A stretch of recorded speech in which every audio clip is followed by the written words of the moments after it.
It's time for some collective wisdom, a podcast advancing the cannabis revolution, one conversation at a time. We all benefit from sharing knowledge and experiences. So if you want to learn about the business of cannabis from those in the trenches, you've come to the right place. Here's your host, Lisa Tollner, co-founder of SensiChew. Welcome. We are here today at MJ BizCon in Las Vegas, Nevada, and I have the pleasure of speaking with Samantha Collins, who is the Chief Marketing Officer for Bhang Corporation.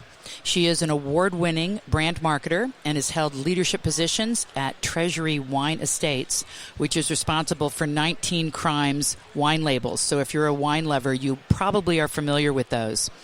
She's won a Super Reggie, and it really helped to revolutionize the way we tell brand stories, particularly in the wine industry. She's also won a number of gold and silver awards for other beverage campaigns. Samantha has a proven track record of growing global brands across multiple demographics and geographies, which is not an easy task.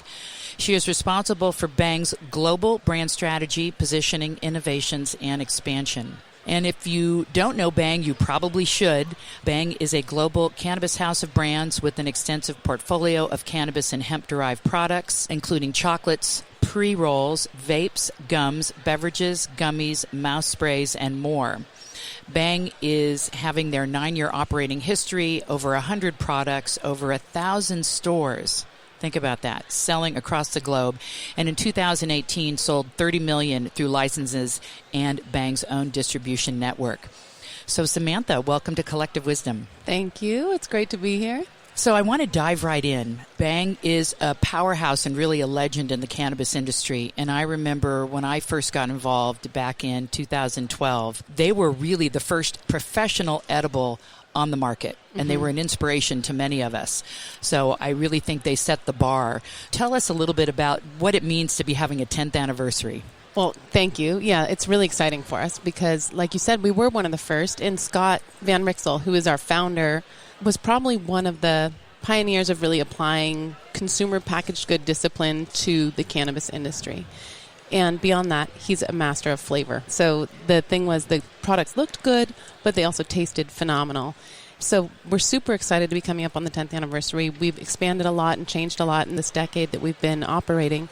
But at our core, it's still about the chocolate, a lot of our business. And I've been working with Scott on some very exciting ideas around what we might do to celebrate the 10th through some product innovation in chocolate. So more to come.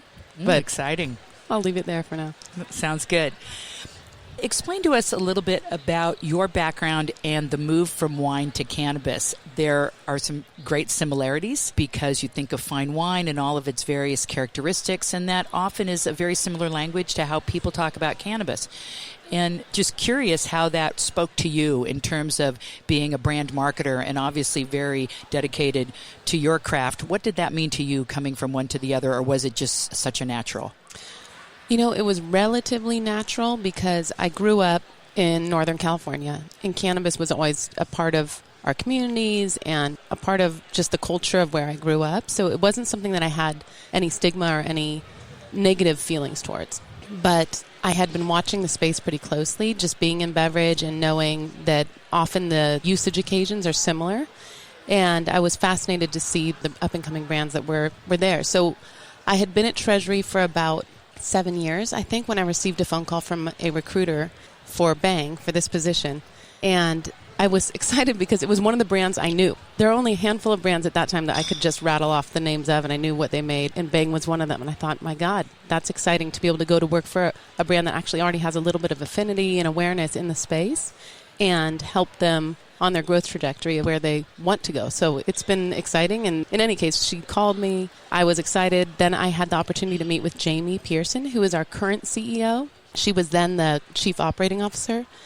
And she knows probably everyone in the business, I think. But she's one of those people that you meet her and you just trust her immediately. She's really supportive of women in the industry and women generally. And when I met her, I just thought, I want to be a part of what she's building. And it was pretty easy for me to make the decision then. So, that was a year ago.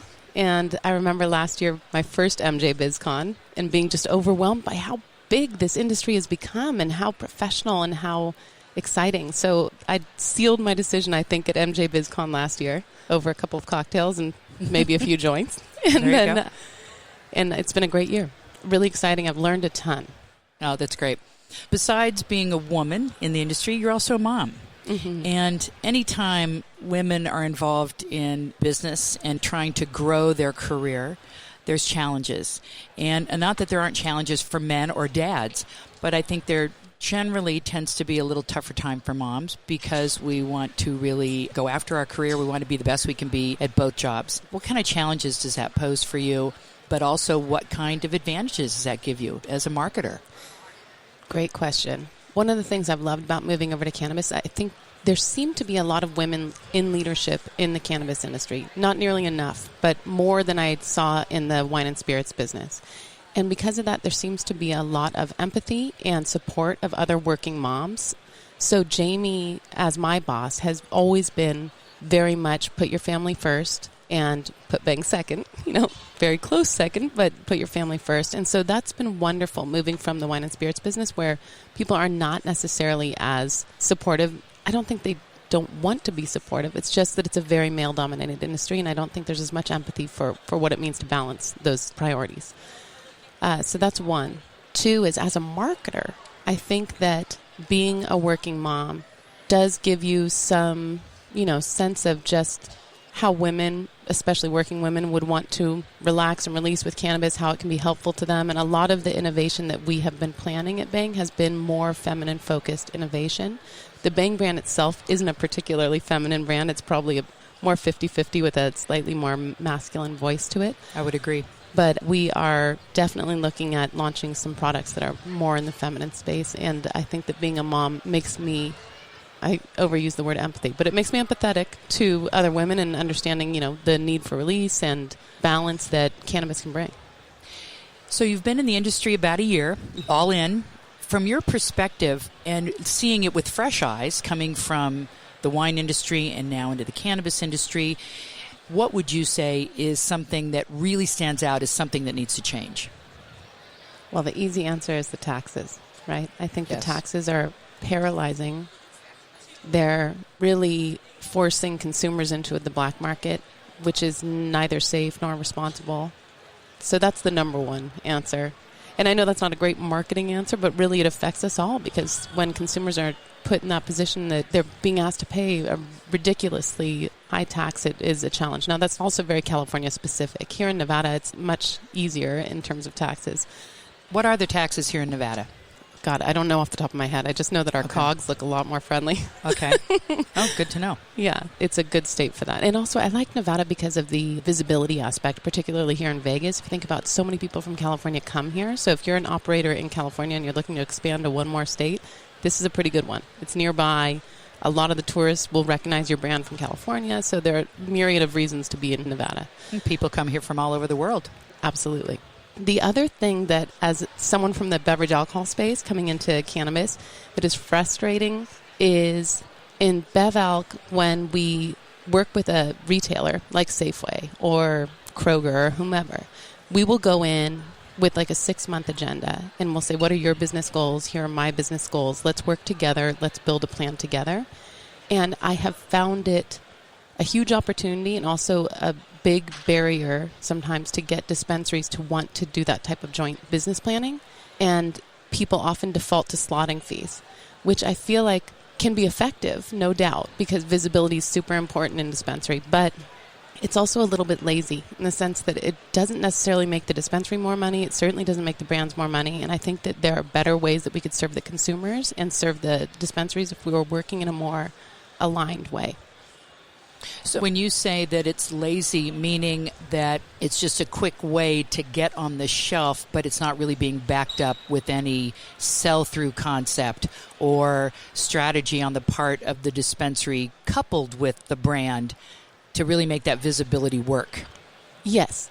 It's just a location on a shelf. Yes, exactly. Or, for instance, if the dispensary were to say, hey, I need to grow my edible business. It's not where it needs to be. I'm selling mostly low-end flour or whatever. Say that's one of their challenges. We could come to them with a plan. Like, why don't we do an education piece here? Why don't we offer sampling, build out a plan that will help them achieve that goal rather than just, here, I'm going to pay for this space. So it would be a little bit more strategic, more thought out in helping both of us build either the category or whatever that business goal might be, trading them up in price, consumers, or these different objectives that often a business has. And if we could work together, we could do it in a way that benefits both brand and dispensary and ultimately consumer. Now, do you believe that some of that will come with just the maturity of the dispensaries? And 100%. as they, of course, as more and more investors come in and put their dollars at risk, and these dispensaries are really moving into true retail operations and kind of leaving their old legacy behind, that some of that will evolve? I do think, though, not to keep going back to the taxes, that certainly hampers it, because I think that right now I'm seeing many brands, in California specifically, default to, I'm just going to drop my price. And really what we should be talking about is how do we work together to offer the consumer more value rather than just dropping our prices, because that's not sustainable in the long term. I just read an article. It said, race to the bottom through price wars. And that is so true. You got to have margin to grow and to survive and thrive. Mm-hmm. And to make quality product. We can't treat cannabis like a commodity, because it's not. We've built these brands like Sensi and Bhang, and I want consumers to have the benefit of having these brands, but we won't get there if we're just price wars. Right. So if you were going to share some wisdom with other cannabis entrepreneurs and businesses from a marketer's point of view, what kernel of advice, what little piece of gold would you give them? Ooh, great question. When I worked for Diageo Spirits, they had this program that they put us through called the Dweeb program. Not a great name, but it stood for the Diageo way of building brands. And ultimately, it was about defining all the way down to, in 5 words or less, what is your brand essence? What do you stand for? What do you deliver? And what's your key brand benefit? And once you really nail that, the rest of the communication, the packaging, all of it falls into place. But if you don't have that, it's really hard to make a brand feel consistent across the user journey, right? Because you're going to see the brand online, you're maybe on billboards, maybe in the store. Even if you're only going to see it in the store, the way that you communicate it in the store, in your PADs or your samplings, all of that, if you have your brand essence solid, will feel cohesive. And to the consumer, they don't know that you have brand essence. It just feels right to them. They just know what you stand for. So I guess I would say, don't skip that step. It's really critical. And a lot of people want to skip right to what I call tactics. Like they want to go, oh, let's run a contest on social media. Well, a contest on social media can be great if it aligns to what your brand stands for. If it doesn't, then it's just confusing to a consumer and you'll never get that engagement. Again, the consumer doesn't recognize it. It just feels right when they see it. Anytime you see an Apple product, you just know what it stands for. Or Virgin is another good example. You could walk into a Virgin record store or a Virgin airplane, and you as a consumer understand what that brand is delivering. So I think that that's the critical piece that I see, not just in cannabis, but across marketing, people skip often.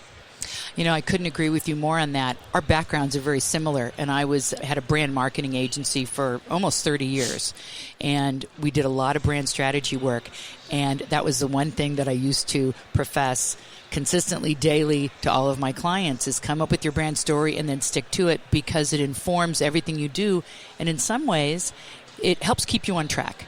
So you don't get distracted by the flavor of the week or the strategy of the month. You stick to your guns, you stick to that concept, and it just helps execution. And ultimately, in the end, you start to see the benefit because everyone's on board, your employees, your vendors, your suppliers, your customers, everyone in your supply chain starts to get it. And absolutely, it's sometimes hard to see that consistency being as powerful when you're on the inside, but when you're on the outside, it really does work. Yeah, it's interesting, too. I was speaking with someone here at the convention, and she was saying, well, we hired this PR company, and they just couldn't get our messaging right. And in the back of my head, I thought, that may be true, and maybe that agency is no good, but ultimately it's garbage in, garbage out, right? If you don't give them a tight brief, if you don't give them what they need to build that messaging, they're never going to get it right because it's shooting in the dark. Well, Samantha, it has been a pleasure speaking with you. Thank you so much for your time today. Thank you. It's been a lot of fun. How can our listeners learn more about you and also about Bhang? Where can they go? Great. So you can go to bangcbd.com, which is where you can also purchase our hemp-derived CBD products. We also have our bangnation.com site, which talks more to our whole corporation, where we're going as a company. And stay tuned for those 10th anniversary new chocolate flavors. I'm telling you, they're going to be really interesting and fun. Oh, I'm looking forward to hearing more. All right. We've been speaking with Samantha Collins, CMO of Bhang Corporation. This is your host, Lisa Tollner. Thank you for listening. That's this week's episode of the Collective Wisdom Podcast. Join us each week for another episode on OC Talk Radio, streaming on Thursdays at 3 p.m., and you can download Collective Wisdom wherever you get your podcasts. Be sure to visit cacollectivewisdom.com or email us at collectivewisdompodcast@gmail.com to join the conversation. Thank you for listening.